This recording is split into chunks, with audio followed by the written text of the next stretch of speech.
warahmatullahi wabarakatuh. Saya Tiara, dosen keperawatan di Fakultas Kesehatan Universitas Muhammadiyah Pringsewu, Lampung. Saya mengampu salah satu mata kuliah, yaitu mata kuliah keperawatan gawat darurat dan bencana. Mata kuliah keperawatan gawat darurat dan bencana ini terdiri dari 3 SKS, 1 SKS untuk teori, 1 SKS untuk praktikum, dan 1 SKS untuk klinik. Mata kuliah keperawatan gawat darurat dan bencana ini mempelajari konsep keperawatan gawat darurat, mengkaji pasien dengan kondisi gawat darurat, kemudian bagaimana cara mahasiswa mampu melakukan bantuan hidup dasar, dan mahasiswa mampu melakukan triase serta manajemen jalan nafas.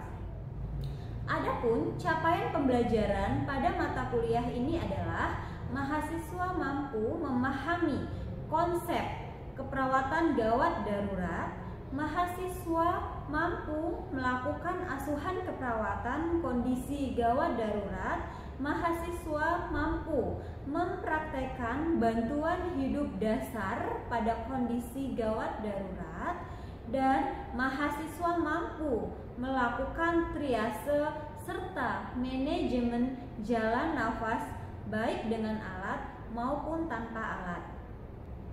Adapun evaluasi yang saya lakukan di mata kuliah keperawatan gawat darurat ini adalah teori 50% dan klinik 50%, di mana teori terdiri dari kuis sebanyak 20%, tugas 30%, penilaian tengah semester 20%, dan ujian akhir semester atau UAS 30%. Pada RPS mata kuliah keperawatan gawat darurat ini, saya membuat peta kompetensi yang tujuannya untuk memudahkan saya atau menjadi acuan ketika saya melakukan pembelajaran, kompetensi apa yang akan dicapai dan targetnya pada minggu keberapa.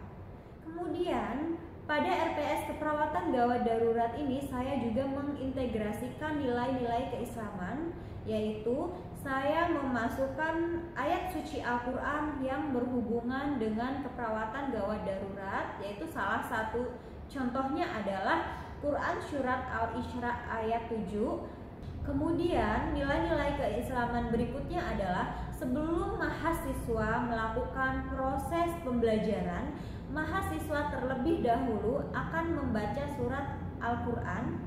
Pada mata kuliah keperawatan gawat darurat, saya juga mengintegrasikan penelitian-penelitian dan pengabdian masyarakat saya yang saya tuangkan pada RPS sebagai referensi ataupun evidence based practice yang diintegrasikan dengan materi pada pertemuan mata kuliah keperawatan gawat darurat. Adapun metode pembelajaran yang saya gunakan pada mata kuliah keperawatan gawat darurat adalah metode focus group discussion, ceramah, kemudian metode student center learning, serta demonstrasi. Baiklah, berikut adalah video pembelajaran saya ketika saya melaksanakan proses belajar mengajar di kelas. Assalamualaikum warahmatullahi wabarakatuh. Waalaikumsalam warahmatullahi wabarakatuh. Ya, gimana kabarnya? Sehat? Alhamdulillah, luar biasa. Allahu Akbar. Insya Allah semangat banget ya.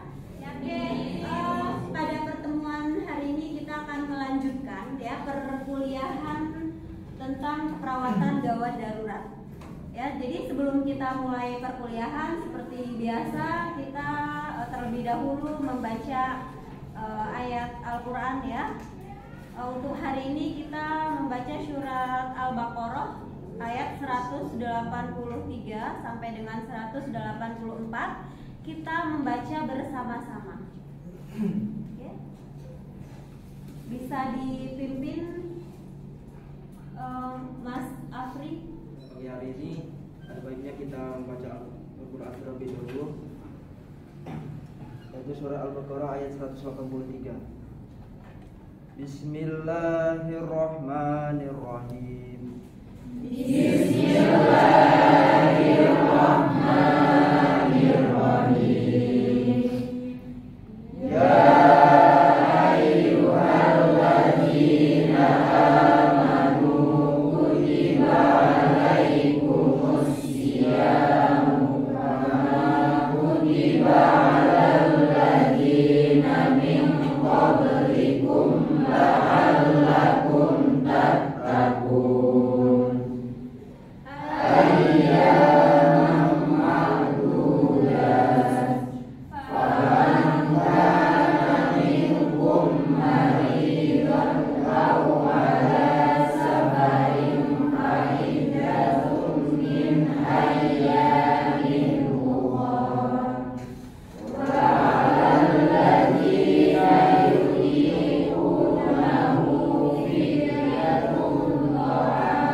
Pengkajian gawat darurat. Oke, yang sudah saya pernah sampaikan bahwa pengkajian gawat darurat itu berbeda dengan pengkajian keperawatan medikal bedah, anak atau dan lainnya.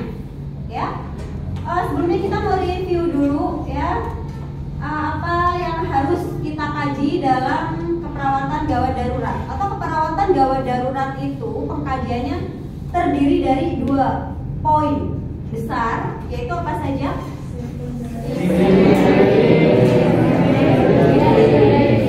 Oke, primary survey dan secondary survey. Ya, itu diingat-ingat. Kenapa? Karena ketika nanti kalian praktik di rumah sakit, maka ya pengkajian primary dan secondary survey itu yang harus kalian lakukan. Ya, namanya primer, berarti yang pertama. Ya, ini pengkajian atau asesmen yang pertama kali. Setelah primary survey kita tangani, baru kita lanjut ke secondary atau yang kedua. Ya, oke. Nah, ini standarisasi asuhan perawatan. Kita sekarang pakainya 3S ya. Apa? SDKI, SLKI, ya. Jadi sekarang itu mulai kita gaung-gaungkan dalam membuat proses asuhan keperawatan atau pengkajian, kita pakainya 3S ya. Oke. Nah, ini sebentar review tentang yang definisi asuhan keperawatan ya. Rangkaian interaksi perawat dengan klien dan lingkungannya. Tahapan ini ya. Kemudian proses keperawatan ini tadi ya terdiri dari pengkajian. Nah, 3S nih mulai masuk nih. Pengkajian, setelah kita mengkaji pasien datang ke UGD ya, misalnya dengan kondisi tidak sadarkan diri, pos kecelakaan lalu lintas, ada fraktur gitu ya. Kita kaji dulu ya, primary survey-nya ya. Kemudian setelah itu kita akan menegakkan diagnosa berdasarkan apa yang kita temukan ya. Untuk penegakan diagnosa kita menggunakan SDKI. Apa kepanjangannya?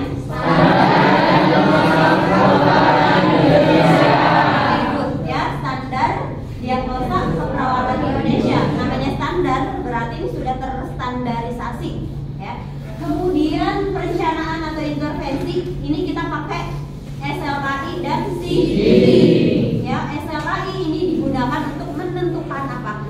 Tujuan atau luaran atau outcome. Outcome apa sih yang mau kita capai? Gitu ya. Kemudian SIKI ya, standar intervensi. Ya, ini tindakan apa yang mau kita berikan sesuai dengan referensinya kita pakai SIKI. Ya, ingat di SIKI kalau kita membuat intervensi ada minimal ya 4 unsur yang harus ada. Yang pertama adalah, atau kalau kalian ingat ada namanya OTEK. O-nya observasi, T-nya traveling, E-nya edukasi, K-nya kolaborasi. Nah, ini ada 4 unsur yang harus ada ketika kita membuat intervensi ya. Kemudian selanjutnya adalah implementasi. Implementasi nanti ada namanya SOAP ya, SOAP. Kemudian yang terakhir adalah evaluasi. Oke. Kemudian kita lanjut. Nah, langsung ke proses keperawatan dan dokumentasi. Nah, ini tadi yang awal sudah saya jelaskan bahwa ya, untuk pengkajian gawat darurat itu ada 2 ya. Pertama primary survei untuk asesmennya ya, atau yang pertama kali yang harus kita lakukan di pengkajian ada apa saja? Ada RW ya, RW apa itu RW? Nah, setelah RW ada B breeding, ada C circulation, D exposure. Ya, ini adalah tahapan awal atau primary yang pertama kali yang kita kaji dulu nih, primary dulu. Setelah stabil nih kondisinya atau primary surveinya sudah kita lakukan, kita lanjut ke secondary survey. Nah, bisa dilihat di slide pengkajian sekunder ini terdiri dari yang pertama adalah keluhan. Jadi ketika ada pasien datang nih tidak sadarkan diri atau sesak berat datang ke UGD misalnya, jangan langsung ditanyakan, kalian sibuk nanyain misalnya bapak keluhannya apa bla bla bla gitu ya. Justru yang pertama kali dilakukan adalah RW-nya dulu tadi primary ya. Setelah primary survei selesai baru kita tanya keluhan. Misalnya Bu, kalau misalnya pasiennya nggak sadar, gimana kita menentukan atau menanyakan keluhan? Kita bisa tanya ke keluarga atau ke siapa yang mengantar, misalnya polisi karena dia pos KLL diantar oleh polisi, kita tanya ke polisinya. Ini keluhannya kenapa? Kejadiannya seperti apa? Nah, ini ada rumusnya. Dalam membuat anamnese, namanya simple rumusnya. S-nya sign in tanda dan gejala. Kemudian ada nggak alergi obat sebelumnya? Ya, kemudian medication, obat yang dikonsumsi sebelumnya ada nggak? Kenapa perlu kita tanyakan? Takutnya double dosis ya. Sebelum dibawa ke rumah sakit, ini pasiennya udah minum misalnya analgetik atau untuk anti nyeri dengan dosis sekian. Ternyata belum sampai 1 jam kita kasih lagi. Nah, takutnya kan over ya. Kemudian past illness, apa tuh past illness? Penyakit sebelumnya atau riwayat penyakit sebelumnya ada enggak? Ini pasiennya datang ke UGD nggak sadar. Ya, kita tanya keluhannya kenapa? Oh, ini pasiennya tadi jatuh dari kamar mandi, kata keluarga. Sebelumnya ada nggak riwayat penyakit sebelumnya? Kita tanya ya. Oh ada, sebelumnya pasien ini punya riwayat penyakit hipertensi misalnya. Ya, oh kita berarti sudah bisa curiga nih, jangan-jangan nih pasiennya karena stroke. Fisik, jadi pemeriksaan fisik ini kedua setelah kita anamnese. Kemudian pemeriksaan penunjang, ada laboratorium dan radiologi. Kemudian yang terakhir adalah psikososial. Jadi walaupun kita mengkaji gawat darurat, psikososial itu juga harus kita kaji.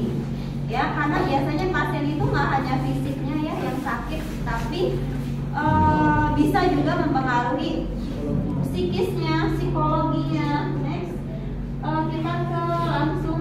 Nah, ini contoh dari format gawat darurat. Jadi formnya simple ya. Kalau namanya tadi time is saving life, saving ya, artinya waktu adalah nyawa. Ya, karena waktu adalah nyawa, maka gimana caranya kita mengkaji juga harus cepat prosesnya. Ini sudah ada format, kita tinggal checklist aja, nggak perlu kita nulis ya, meminimalisir waktu terbuang. Jadi itu sudah ada tuh triasenya, sudah ada airway breathing circulationnya udah ada. Kita tinggal checklist, gampang ya. Udah kan? Ya, kemudian kita checklist nih, nyerinya juga sudah ada. Kemudian pengkajian head to toe di secondary survey juga sudah ada. Ya. Apalagi kalau misalnya sudah era digital. Era digital itu kita udah tinggal pakai Android, udah nggak perlu paper atau kertas, ya. Udah tinggal klik, udah dokumen bisa langsung dikirim atau di save ya. Kemudian, nah ini untuk contoh pengkajian. Nanti ketika kita praktek, sebentar lagi praktek ya di rumah sakit, ketika membuat anamnese harus terdiri dari apa? Tadi sampel ya, sign and symptom. Kemudian apa? Medication, last meal, given ya. Nah, bisakah dikaji atau dianalisis kira-kira ini unsur apa yang belum ada? Kita analisis apa unsur apa yang tidak ada? Tanda dan gejala sudah ada? Sudah. Kemudian alergi sudah ditanyakan? Sudah, tapi disangkal ya oleh pasien. Kemudian medication ada ya, tapi disangkal.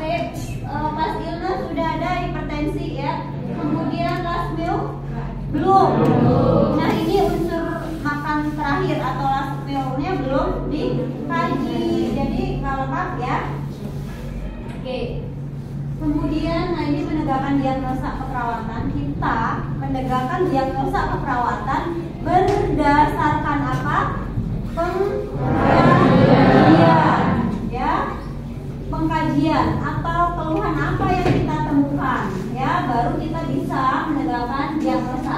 Ketika pasien datang dengan tidak sadarkan diri, kemudian terdengar suara snoring, apa tindakannya? Bisa ada yang bisa jawab? Kalau pasien datang tidak sadar, terdengar suara snoring, kemudian pasiennya sesak, tindakannya apa dulu? Ada yang bisa jawab?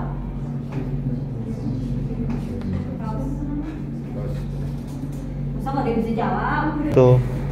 Oke, nah ini pengkajian ya, gawat darurat untuk menegakkan diagnosa keperawatan ya kan kita berdasarkan pengkajian. Ini misalnya contohnya nih, ketika kita nggak tahu ya nanti ketika kalian dinas di UGD di rumah sakit dinas malam gitu ya, tiba-tiba ada pasien datang pos kecelakaan lalu lintas ya jam 10 malam, tidak sadarkan diri, kemudian terdengar suara snoring ya, kemudian terdapat fraktur.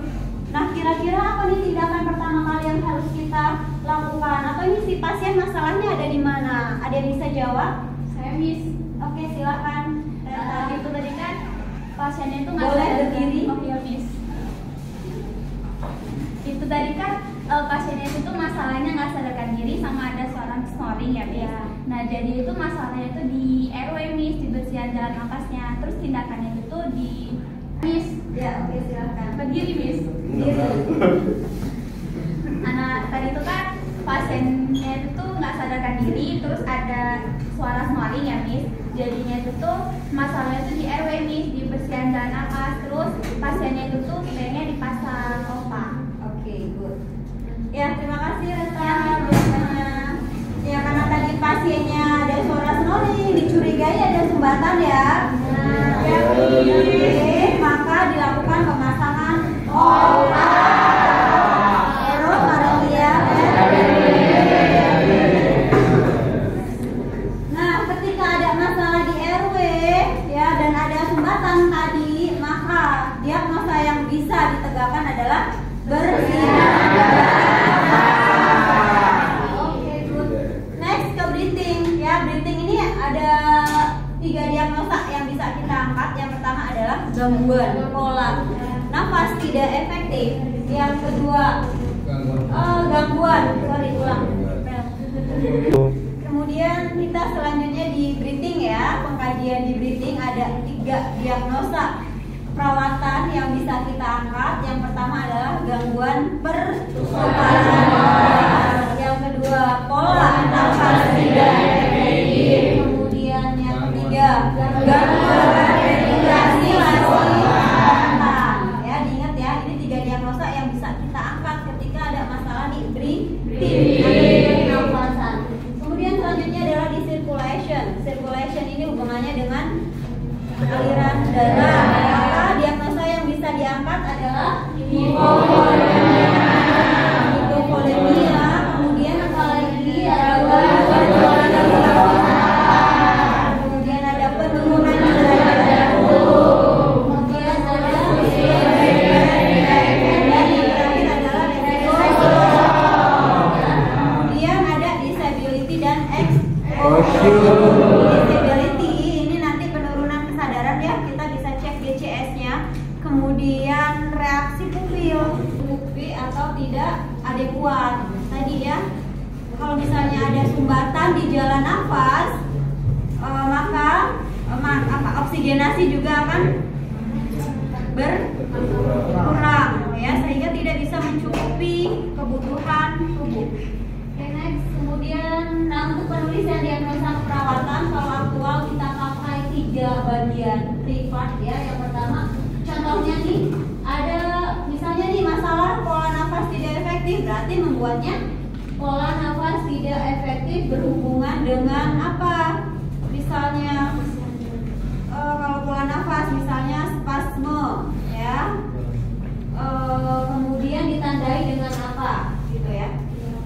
Oke, nah ini contohnya, contoh penulisan menggunakan SDKI. Jadi kita pakai SDKI itu udah ada contohnya ya, kita tinggal pilih, udah ada kodenya ya, kodenya ada nomor kode, ada label, ada definisi. Jadi contohnya bersihan jalan nafas tidak efektif berhubungan dengan spasme jalan nafas. Dedek ditandai dengan apa? Batuk berdahak misalnya. Kemudian sekutu, wheezing, dyspnu ya. Oke? Ya. Kemudian selanjutnya untuk intervensi, tadi kita rumusnya adalah OTEK ya.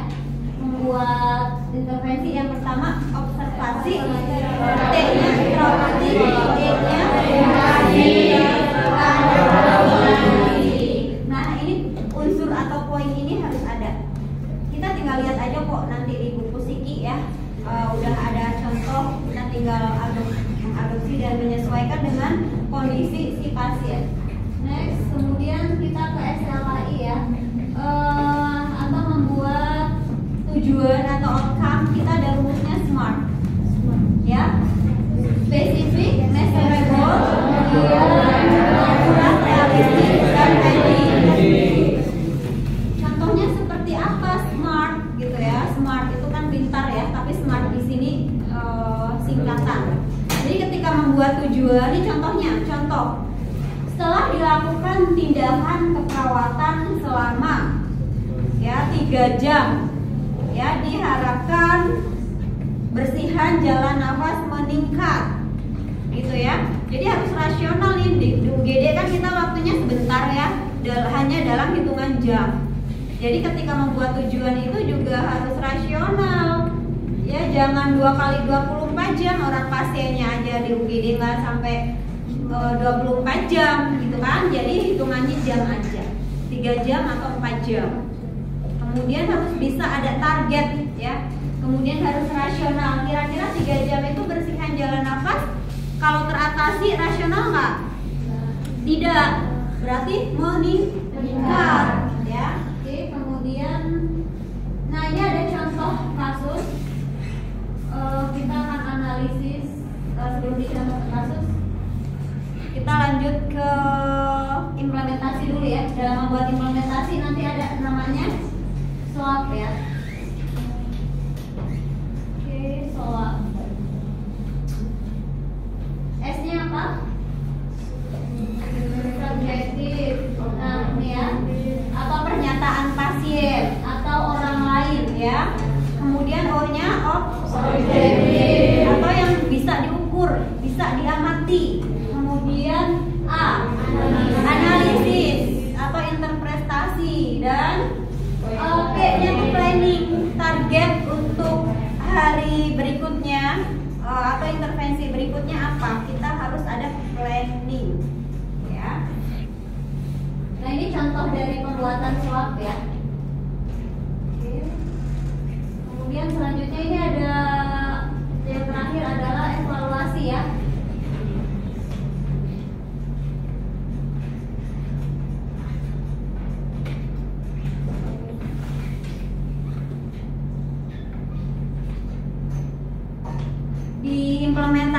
Diimplementasi itu nanti sekaligus ada evaluasi.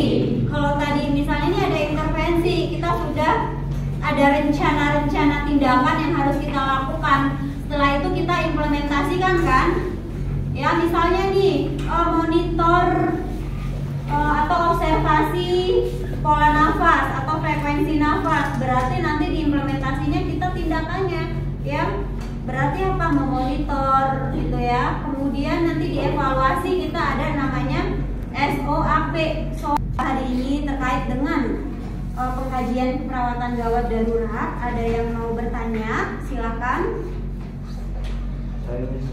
Ya, silakan bisa sebutkan nama dan berdiri.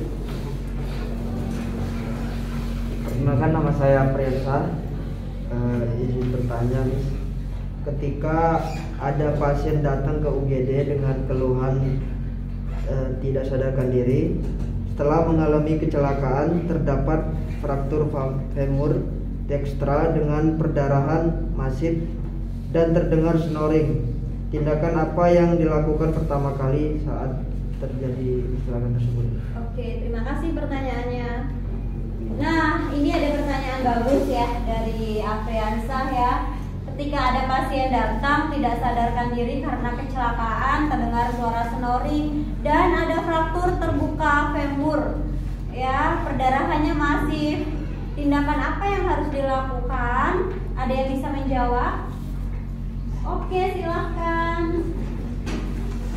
Perkenalkan, nama saya Dina Wahyudi. Saya akan menjawab pertanyaan dari Afriansa. Jadi tindakan apa sih yang akan dilakukan pertama kali dilakukan? Jadi tindakan pertama yang dilakukan itu adalah sesuai dengan kajian kegawat darurat adalah memeriksa airway terlebih dahulu karena ada suara snoring. Setelah itu dilakukan diag luka dan pemasangan obat. Terima kasih. Oke, betul sekali ya jawaban dari. Oke, saya perwakilan dari kelompok 3. Kasus 1 di sini. Yang pertama itu masalahnya ada suara garbling, yaitu di di kasus 1 ini yaitu ada suara garbling. Jadi di sini kami mengangkat diagnosanya yaitu bersihan jalan nafas.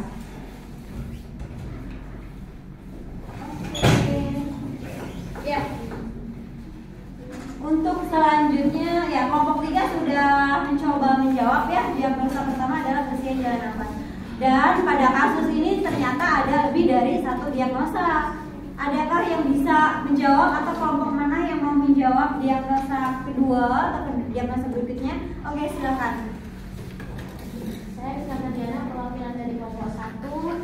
Izin menambahkan, diagnosa kedua itu ada di kan RM-nya itu kan tadi 32 ya, terus SPO2-nya juga 80%. Jadi di sini diagnosa itu gangguan.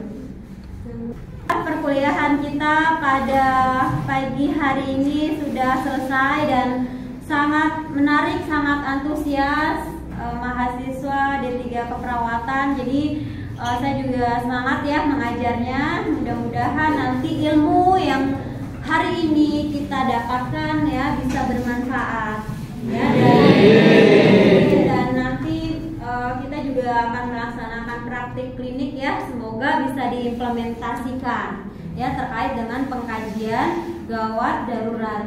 Jangan lupa ya. Oke, terima kasih waktunya. Saya akhiri perkuliahan pada pagi hari ini. Wabillahi taufiq wal hidayah. Wassalamualaikum warahmatullahi wabarakatuh.